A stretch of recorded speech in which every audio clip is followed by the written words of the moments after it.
Hi everyone, in this video I'm showing you to do some cross flash action outside in the sunshine. To kind of like, you can even overpower the sun when you're using your flashes, even just little SB 800s and 900s, or 700s now, just by changing the aperture. Now, one thing in the video which I did before, which you'll see here, lots of people kind of emailed in or left messages saying, Dom, aperture doesn't control the ambient light. Okay, now remember, you've got two things. You've got ambient light and you've got flash light. Flash is instantaneous and ambient is constant. The sun is ambient light. In fact, this light in here, now that I'm inside a building, the light which is reflecting off outside and coming in here and reflecting around here, this is also ambient light. If I turn on the lights in here, not that has made any difference, that is also part of the ambient light because it's not flash light. But there's a couple things that control aperture, a couple things that control ambient and flashlight.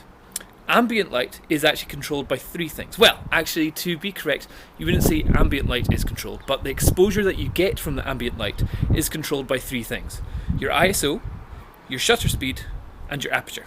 Your flash, on the other hand, is controlled by your aperture, effectively.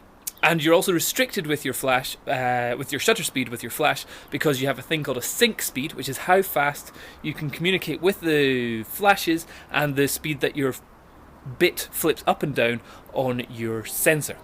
So with my camera and my flashes, I'm restricted to a 250th of a second.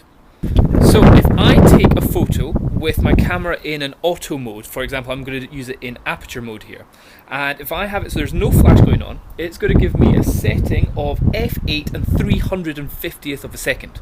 Now my flashes can't go at 350th of a second, but this is the kind of photo that you'd get when you're just using your camera in its auto setting. So this is what it looks like. Now, as I'm sure you'll agree, that's given a good exposure, everything is roughly balanced out, but there's nothing really dramatic about it in any way. So what I'm going to do now is I'm going to use my pop-up flash. If I just bring this little guy up, he is going to control the other flashes over there. So I'm going to stick the camera now into a manual mode, and I'm going to change the aperture to f9 so that the shutter speed can be 250th of a second, which is the maximum sync speed that my flash and my cameras can communicate at. And this is what the photo looks like.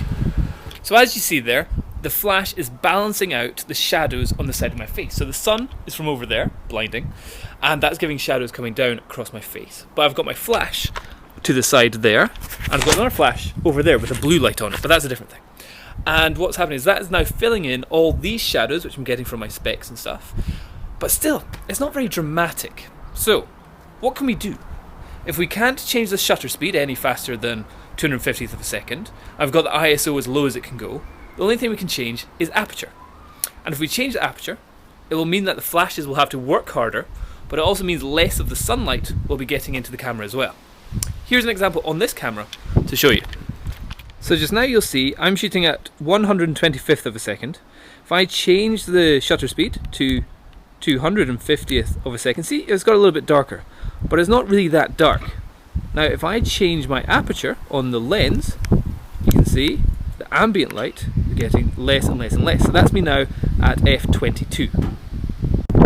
Now the lens that I have on my camera just now, I can go to f32, which is another one stop, which means it gets half as bright again. So let's see what we do if we have the flashes on TTL mode.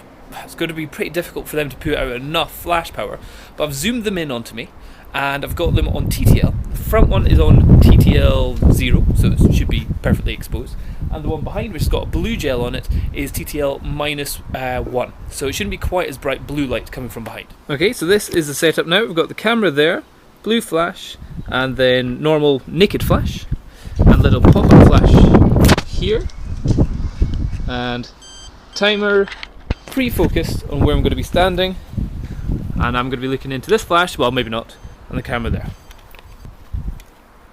Okay, and what do we get?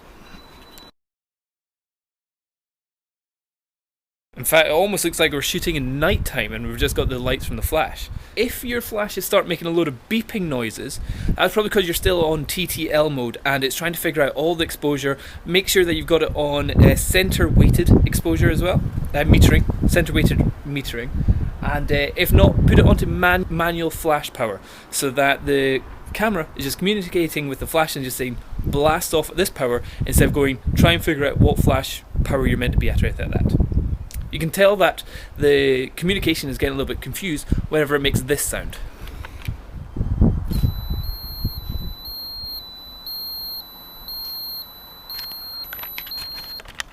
That's the flash's way of communicating, saying, oh my god, what the heck am I meant to do? I don't know how much power to put out. Okay, so let me just leave you with this bit of information. 2 types of light, ambient and flash. Flash is instantaneous, and ambient is the stuff which is all around us. Ambient light is controlled, no it's not, ambient light is not controlled, but the exposure that we get from the ambient light is controlled by our ISO, our aperture, and our shutter speed. The shutter speed is the duration of the amount of light coming in, and the aperture, being bigger or smaller, controls the intensity of the light coming in. Now, with flash, because shutter speed has no effect really on the speed of the flash, then going and changing the aperture will change the intensity of the flash.